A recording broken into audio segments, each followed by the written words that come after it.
Tercantum dalam suatu riwayat yang panjang,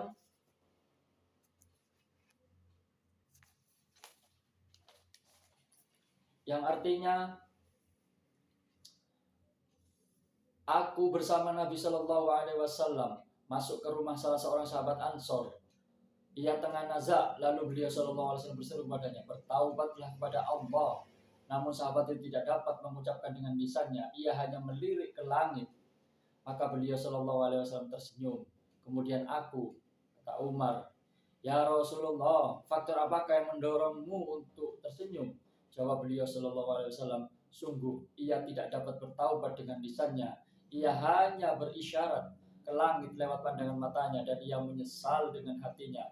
Maka Allah Subhanahu wa taala berfirman, hai para malaikatku, bahwasanya orang ini tidak dapat bertaubat dengan lisannya, ia hanya menyesal dalam hatinya.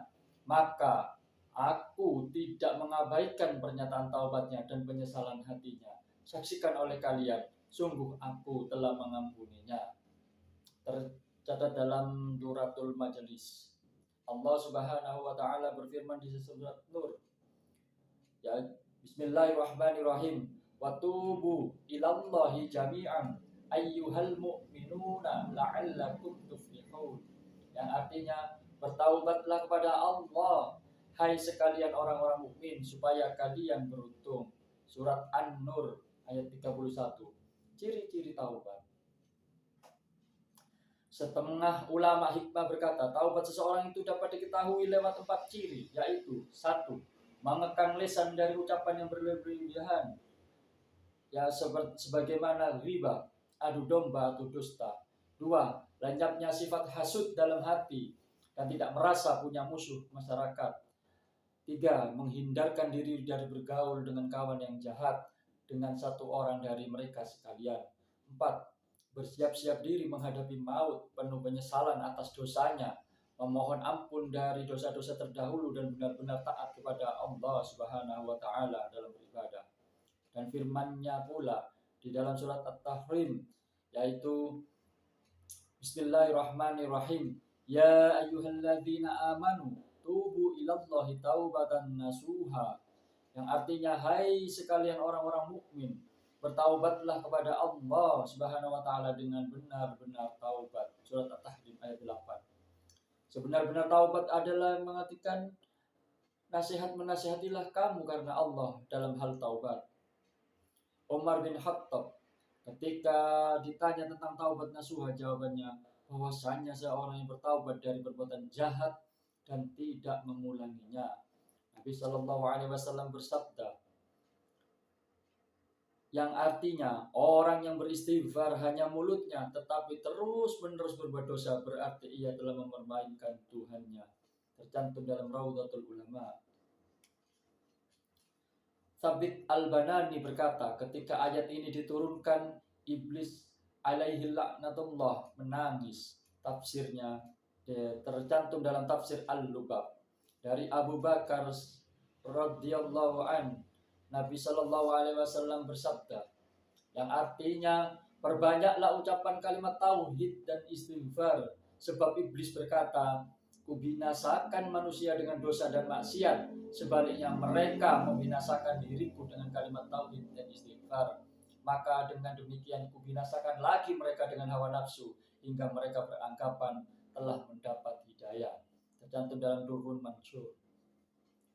Dalam satu riwayat hadis yang lain, Nabi Shallallahu Alaihi Wasallam bersabda, yang artinya iblis berkata, ya Tuhan, demi keagunganmu, aku tiada henti-hentinya menjerumuskan anak cucu Adam sepanjang hayat di kandung badan mereka.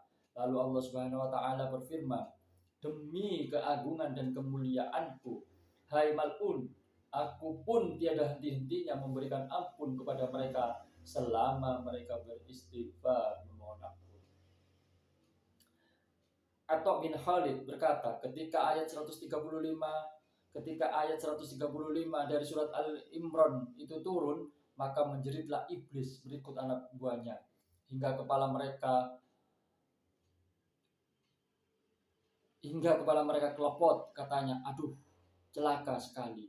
Dan ketika ditanya oleh segenap bawahannya yang berbondong-bondong datang dari seluruh pelosok daratan dan lautan, Jawabnya, sebuah ayat dari kitab Allah turun. Ia tidak membahayakan seseorang yang berbuat dosa dari anak cucu Adam. Mereka bertanya, apakah ada arti dari ayat itu? Iblis menjawab dan memberitahukan kepada anak buahnya. Kata mereka, kami bakal membuka pintu-pintu hawa nafsu untuk anak cucu Adam hingga mereka enggan bertaubat dan beristighfar. Sebab mereka beranggapan telah berada di jalan yang benar, maka puaslah iblis. Tercantum dalam Durrul Mansur.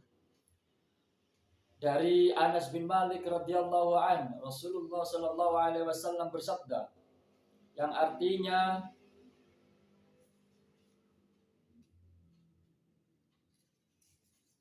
Allah Subhanahu wa taala berfirman, "Hai anak cucu Adam, tiada kalian memohon dan berharap, aku telah mengampuni dosamu dan tiada peduli lagi darimu. Hai anak Adam, hai anak cucu Adam, sekalipun dosamu mencapai awan di langit, kemudian beristighfar kepadaku, pasti aku mengampuni dosamu dan tiada peduli lagi darimu. Hai anak cucu Adam, seandainya engkau menghadapku dengan dosa sebesar lingkaran bumi, kemudian kamu bertemu aku tanpa menyekutukanku sedikit pun, pasti aku menemuimu dengan ampunan sebesar lingkaran bola bumi tersebut." Hadis riwayat Tirmizi.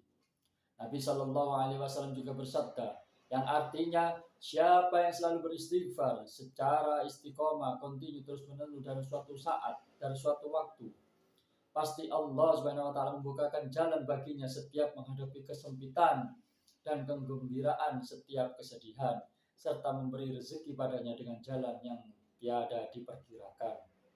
Dan sabda beliau sallallahu alaihi wasallam pula yang artinya, demi Allah bahwasanya aku beristighfar dan bertaubat kepada Allah setiap harinya tidak kurang dari 70 kali. Dan sabdanya pula yang artinya, hai sekalian umat manusia, bertaubatlah kepada Allah, sesungguhnya aku bertaubat kepadanya 100 kali dalam setiap hari. Dan sabdanya pula yang artinya, setiap anak cucu Adam pasti mempunyai kesalahan dan sebaik-baik dari mereka adalah yang bertaubat. Dari Ibnu Abbas radhiyallahu an, Nabi sallallahu alaihi wasallam bersabda, halakal musawwifun, artinya rusaklah mereka yang menunda-nunda taubat. Syarah hadis tersebut dimaksudkan al-musawwif adalah orang yang berkata, nanti atau besok aku mau bertobat. Dialah yang rusak sebab ia telah mengekalkan suatu urusan yang tiada diserahkan kepadanya. Kemungkinan urusan itu tidak kekal, dan jika ternyata kekal, maka sesungguhnya seperti ia tidak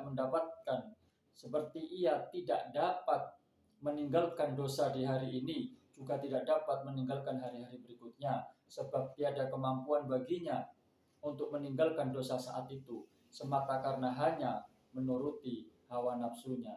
Dan syahwat pun tidak mau menghindari esok harinya, bahkan semakin kuat akibat terbiasa. Maka perhatikanlah wahai umat Islam yang tinggi kesadarannya, jika Nabi Shallallahu Alaihi Wasallam beristighfar dan bertaubat, padahal Allah Subhanahu Wa Taala telah mengampuni segala dosanya, baik yang terdahulu ataupun yang kemudian, maka bagaimanakah dengan kita sebagai manusia yang biasa dan yang belum jelas diampuni atau tidaknya? Kenapa tidak bertaubat kepada Allah Subhanahu wa taala setiap saat? Dan kenapa pula bibir ini tidak digerakkan untuk beristighfar sepanjang masa, sepanjang waktu? Dan kenapa pula tidak mau berzikir kepada Allah yang menjadi Raja dan Pengampun dan yang membebaskan dari siksa neraka?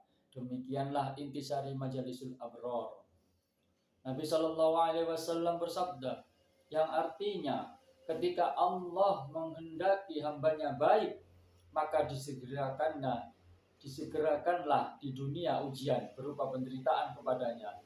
Dan ketika dia menghendaki hambanya buruk, maka penderitaan atau siksa akibat perbuatannya, dosanya ditunda hingga terpenuhi kelak di hari kiamat.